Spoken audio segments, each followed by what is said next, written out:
Hello and welcome.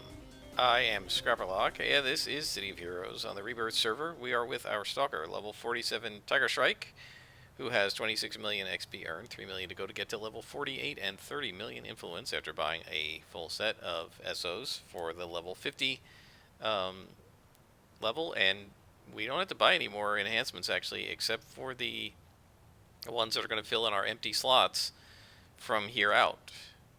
We are on a story arc for Harvey Mailer, and he has sent us to seek clues about the psychic plane from the Carnival of Shadows, who are going to be in this building over here.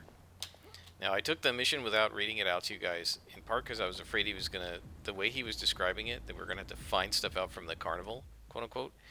I thought, oh god, this is going to be another Hunt 65 mission in the outdoors. But instead, we just had to find 3 memories. I have done this before with Silver Phoenix, but I didn't really remember which mission was which. I hear a glowy. There's a memory. So these memories are going to be like dead bodies, I think, or maybe chests. There's a chest over there, it looks like. I think we'll fight our way over to that. We're not going to fight everybody in here, of course. It'd be silly to do that. This is another one of these huge, giant outdoor missions that it's so much better to be a stalker to do than to be a scrapper or a tanker or somebody who can't hide from enemies. And I think it's absolutely the case that our mastermind, Nightmare Lass, is going to get invisibility or some equivalent power that's going to enable her to sneak around. Now we're going to have to dismiss the pets to do it. We're not going to be able to sneak around with pets because the pets will aggro to everything no matter what you do, but or things will aggro to the pets even if you set them as passive, and they'll get caught up on various parts of the environment so that so that they'll, like they'd get stuck on this. If I tried to, jump over it and go past it, they'll get stuck on it and then end up fighting the guys near it and so on. So, since we have a spoiler here, we know exactly where the last memory is, and we can grab that. Now, I don't know if we're going to have to defeat anybody else here. We might not. It looks like we've completed the mission, and I'm not going to really worry about fighting everybody because we've gained huge amounts of experience. We have at least 2 more plus Crimson, so 3 more contacts to do story arcs for. And probably more than that. And that doesn't count things like the First Ward and Cimarora. So, it sounds like you earned a lot when you were adventuring on the Psychic Plane. Yes, so we got some clues. And on the Psychic Plane, we... doesn't really say what we learned.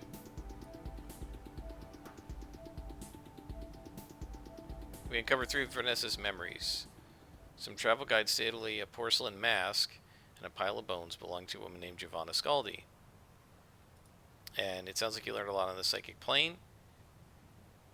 I can't begin to understand the significance of all the memories you uncovered. The one that really puzzles me is this Giovanna Scaldi. Who was she? Why are her bones rattling around in Vanessa's head? Well, we're going to find out. So, your first journey back to the Psychic Plane was so fruitful, Tiger Shrike, that I'm sending you back. We need to know more about Giovanna Scaldi. So, now we have to defeat all minions on the plane in Steel Canyon. So the train station's pretty close. Right, so I'm not going to bother like auto-teleporting there. Don't beep at me. I'm too fast for you to hit me anyway. That car honked as I walked past him. Yeah, as I said in the last episode, I really like the atmosphere of this game. It feels like a real superhero city, believe it or not. And that's funny because there are no real superhero cities, but it feels like a realistic city, but it also feels like a superhero city. And they did a really nice job of kind of figuring out within the limitations of what they could do in 2004, both in terms of graphics and in terms of things like building war walls, because they couldn't have a server that allowed everybody to go all over the city at that time because of performance. Within the limits of what they could do, they built a city that's very believable. and it feels like it is a real city that real superheroes act in. I love it.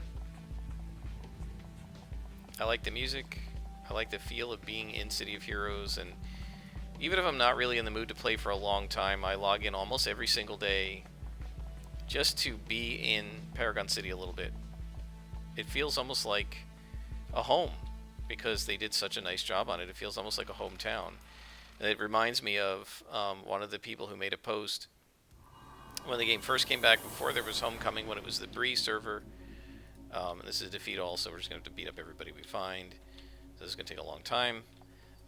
So anyway, when the Bree server first came out, before there was really a Homecoming, when it was just one server that people were trying to get up, and it was going up and down, and there was a lot of lag and map disconnects and everything.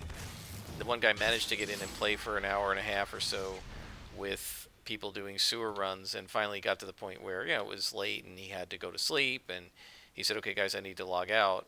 And he said, I was fine until that point, and one of the people in his group said in the group chat, welcome home. And he said, I lost it, and actually, this guy's like in his late 30s, he said, I actually lost it and started to weep because I didn't think I was ever going to be able to do this again, and it did really feel like coming home. And there's a reason why the Homecoming server is called Homecoming. This game was kind of like a home for us when we played it over the years, and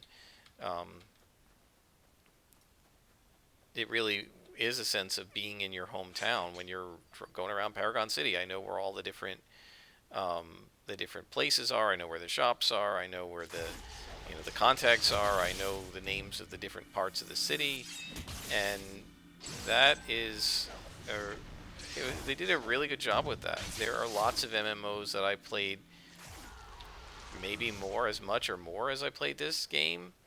I can't tell you the different parts of those MMOs. They didn't make an impression on me. Even Star Wars: The Old Republic, which has Coruscant and Taris and other planets that are famous either from movies or games. I don't really have a lot of distinct memories of particular parts of those locations. They just didn't, even though it was Star Wars, they didn't really have a lot of personality to them.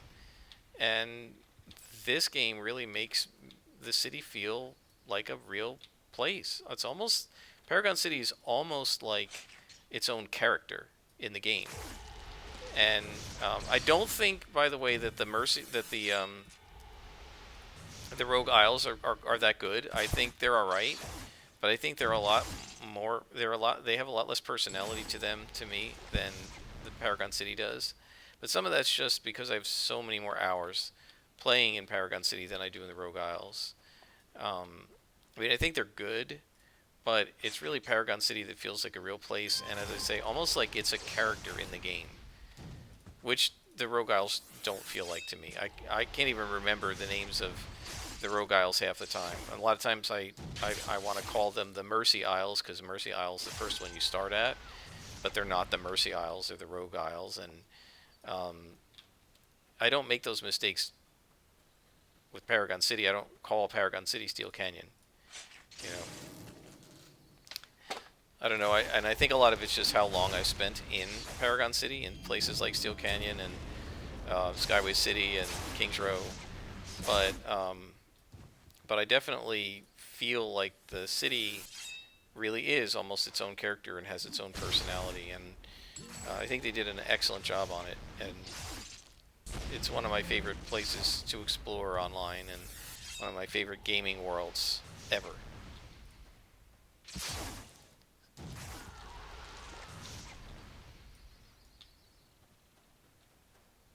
I should have checked. What do we have left? We had 3 million, right? Needed to start. I just want to see how much XP we get for just doing this one ridiculous mission, because we didn't really do much in the other mission. We got very little XP. Whoops.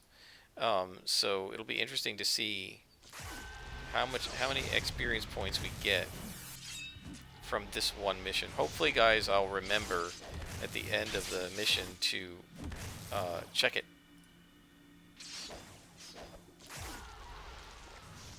I think we started with exactly 2 bars, so whatever we get on this bar is going to be what we get for this mission.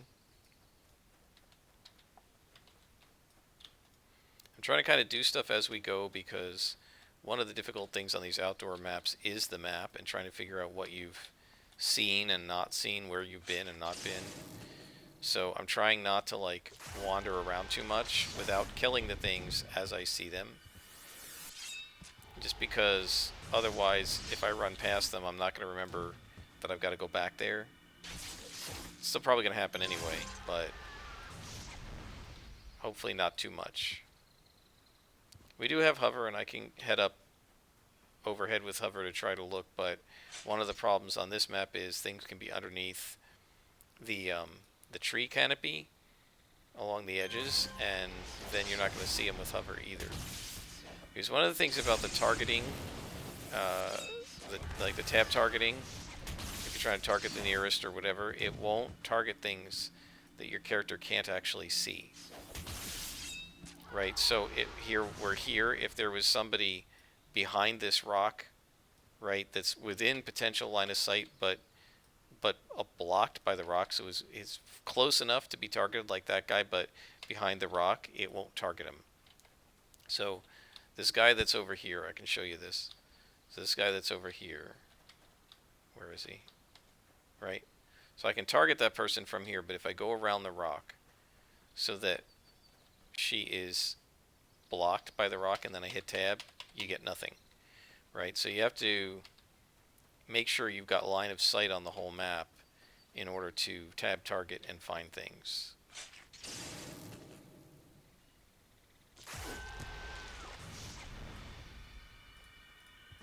By the way, I'd like to point out, I forgot to mention this in, I don't know, was the last episode? And which villains what were they? I think it was the demons, right? We were fighting a bunch of these demons, and they were throwing on invincibility, and it was making me like impossible. It was making them impossible to hit, and it brought my 2 hit down to like 44%. And I said that's crazy, because I don't think my 2 hits normally 49. I mean, you can see slash it's capped against orange cons, so they're putting on their defense, and they're getting my 2 hit down to 44, but the defense is only 15, right? According to the tooltip, it's only 15%. And so so we can watch here. Let's not use build-up, right? We won't get the buff from build-up, and we'll just look at the 2 hit, right? That's a 95. If we look at focus, that was a 95, right? So against orange cons, under normal conditions, right, against orange cons, all of my powers right now, with focus accuracy running, all of my powers are capped. So that means I have a 95% chance to hit. And I was running focus accuracy against those demons. Right? I rewatched the video and was like, did I forget to turn on focus accuracy? No, I had focused accuracy on, which means against the orange con demons, which many of them were, I should have had a 95% chance or close to it to hit, right? And yet he was turning on a power that claims to be minus 15% to my chance to hit, basically, and it was taking me down to 44. That is nuts. So I don't know what was going on with that. I really don't know why it was reducing me that much, but it was almost like it wasn't a minus 15, it was a minus 50 to hit. And that's why I was whiffing so much.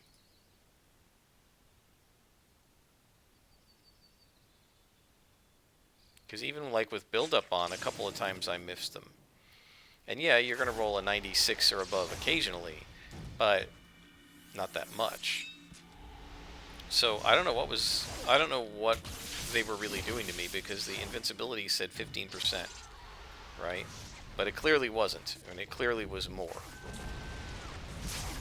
Now again, the 95 is the total after the whole equation is applied, and accuracy buffs you after the subtraction, right? So the base to hit 75%. If he subtracts 15 from me, right? That should drop me to 60. And then what you do is you multiply your accuracy by that 60. Right? So if you look at, say, the slash power. Let's use strike, doesn't matter. The accuracy is 1.0, it's up to 1.3. That's just with the SO, not including the plus 1.2 from focused accuracy, right? If we look at the focused accuracy information, it says plus 5% to hit on target, and then plus 20% strength accuracy, right? So that should give me plus 5 to hit. That makes my base to hit 75 plus 5 minus their minus, right? So 75 plus 5 minus 15 would be 65, right? 80 minus 15. And then you multiply by, we have our plus 20% accuracy and then plus 38%. So it's plus 58%. So it should be 1.58. Right, I've got my calculator out here. It should be 1.58, I believe, times 60. So I should be capped even when they turn on a 15% defense buff. So I'm not sure what exactly that thing is doing to me. Because my understanding is it's 2 hit, it's base to hit, which is 75 for heroes, plus buffs, minus debuffs, minus defense, right? And then times accuracy. So even if they could get me all the way down to 50, I still have like 1.6 accuracy. I should be getting back up to 75. Shouldn't be 44. So I don't know what is going on with that. If somebody wants to chime in and correct me if I've got the math wrong, let me know.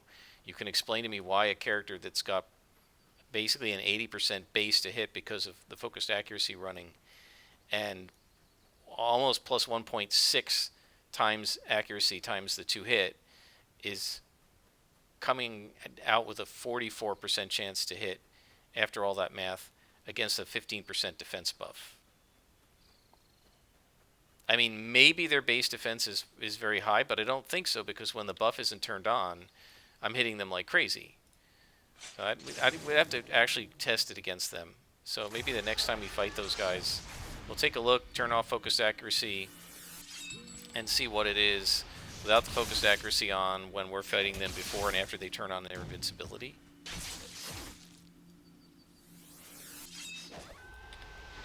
We need to find a way. I need to find a way to log it, I think, because it's too hard to read as it's spamming by. I wish there was a way, and I don't think there is. Yeah, it's just hit rolls. I wish there was a way. I wish they had partitioned the hit rolls out between my 2-hit and their. I don't care what their 2-hit is. I want to see what my 2-hit is when I turn powers on and off. And so I'm not really sure what's the most effective way of testing that, because I don't. Hero stats doesn't seem to work anymore. I don't know if it'll work on Rebirth. It doesn't work on Homecoming anymore, and I don't think it works on Rebirth either. There's a boss over there that's the Mistress of Memory. It'll be interesting to see how we do against her. She gave Silver Phoenix fits. But I don't know if she will with this character because we can placate her and also because we can assassinate.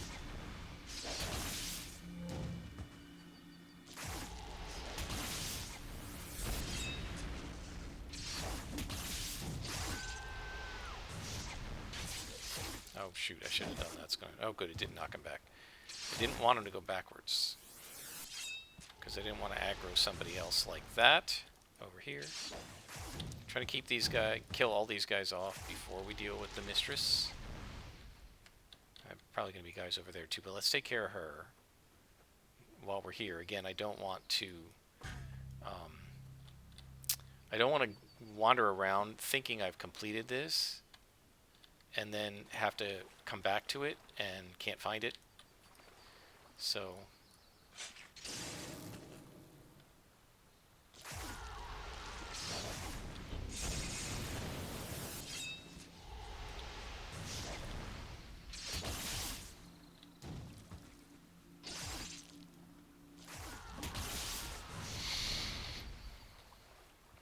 Okay. So, we're probably going to need defense. We're going to want instant healing and hasten. We want to buff our accuracy and our damage because she's going to be resistant. We're going to assassinate the juggler and then placate her. She's got these stupid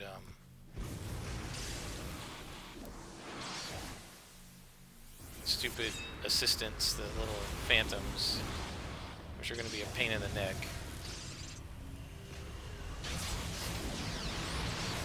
One advantage is I don't think they do that much damage.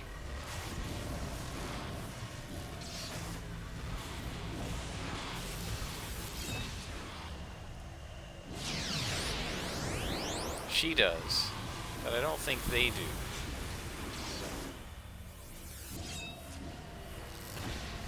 Oh, wow. Okay, that's pretty good. Let's throw more dodge on. Yeah, she's gonna be rough.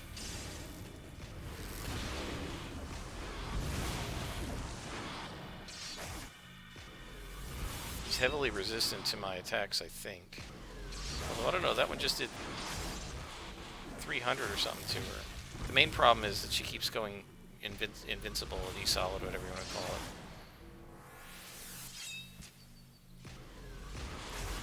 We're doing alright. I don't feel like I'm doing appreciably any better than Silver Phoenix did.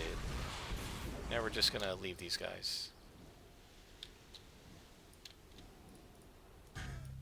As they don't count for the defeat all, and they're just gonna stay here till they go away, so who cares? Now see, here are some guys. I walked right past them apparently. This is what I mean about figuring out, like with the map, where you've been, where you haven't, and which guys you've defeated.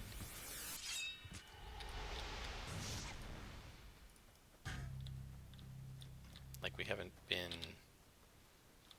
in here, it looks like.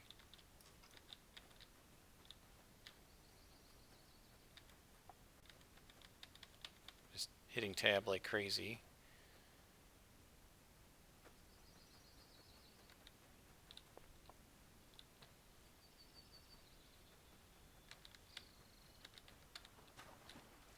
The Phantasm's still there. They stay up for an annoyingly long time.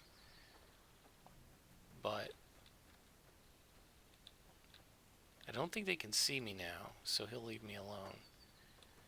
Alright, so who have I missed?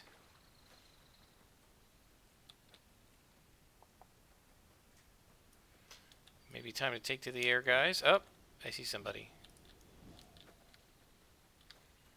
Yeah, there's a bunch in here. Okay. And see, that's the problem. I'm not sure taking to the air would have helped, because they're under the trees. And I probably would not have been able to target them.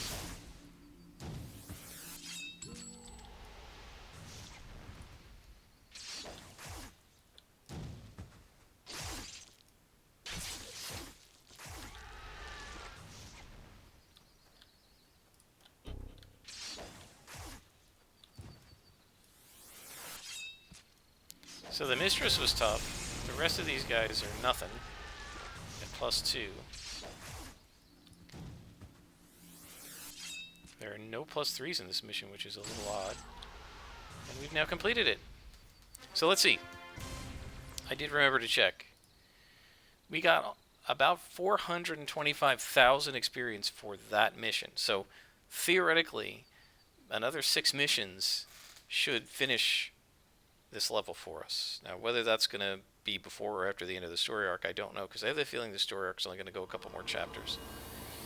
I don't remember the individual chapters until I get into them. I do remember doing that mission, but I only remembered it after I started wandering around in it, you know. Alright, so he says, you weren't able to learn anything from the psychic plane. It sounds like Vanessa DeVore found a way to shield her memories. Okay, so clues. Giovanna Scaldi had to be important, but you didn't know how. And we went to Psychic Plane and looked for her and couldn't find her. So what's his next mission? One of my sources just called with a lead. Several carnival minions were just seen dragging some large, heavy barrels into the sewers. Journalist in me likes the sound of that, but the humanitarian doesn't. Tiger Strike, I need you to go get to the sewers and find out what the carnival's up to. You only have 1 hour. Okay, well, I guess we're doing a time mission, and then I will stop. It's not going to take an hour. We'll speed things up by going straight to the mission entrance.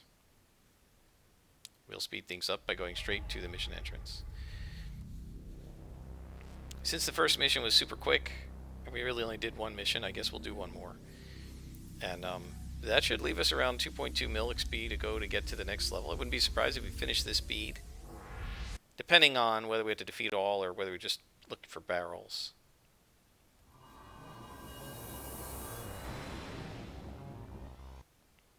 We'll see what it says when we get in there. Defeat all, and we find 4 barrels. Okay, so this could be...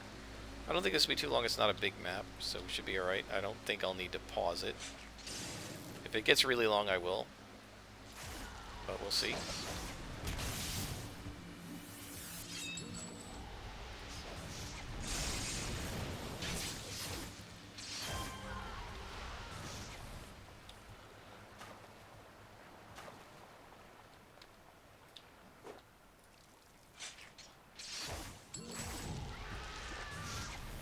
I really wish I could set this thing on +3 and not get +4s. Because the +2s are too easy. Oh, there's somebody. Do they have a kidnap victim over here? How did you see me? There's some +3s. That's better. I'm not sure how she saw me. Don't need that. Don't need that and that. Don't need that. Don't need that. Okay, that'll give me room to slot in the proper inspirations.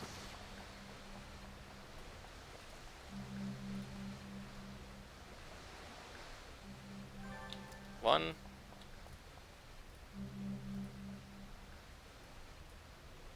Two. Carnival drugs. The carnival plan to introduce a vast assortment of designer drugs to the city's water supply. They're trying to make everybody high, I guess. There's another +3, and that's a lieutenant, so this should be a cool fight. I wish I could get these reliably without having to risk +4s in missions. I would really prefer it. That's nothing.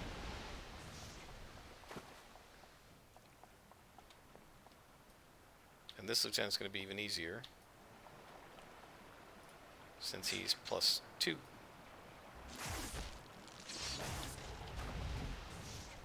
Yeah, the main difficulty with the carnies is just their endurance drain, which will almost always hit you. It's got a very high chance to hit.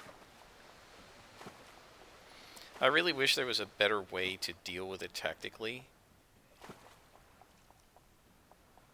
I wish think about my my martial arts scrapper who, when I was, for a long time in live, because you couldn't see the numbers, so you couldn't always tell what was happening, and because she was super reflex, a lot of times the endurance drain would just miss her. But something like that, right? It hit me anyway. You see that blue? So even though I knocked her back, and she effectively died after I knocked her back, right? Because she took damage from the blow, it auto-fires while it's still in your radius, so using knockback to kick them away from you so that you don't take the drain is not possible. And I really wish they had made it possible, because that would give you some ability to play tactically against these guys. Instead, you're going to get hit with it no matter what you do, so there's no point to being tactical at all. And I don't really like that. I really prefer when tactics are possible.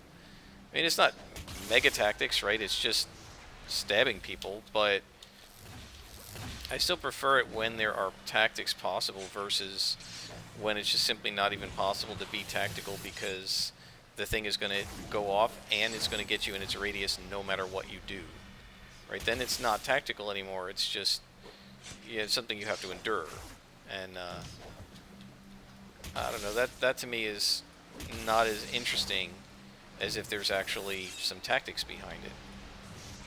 Right?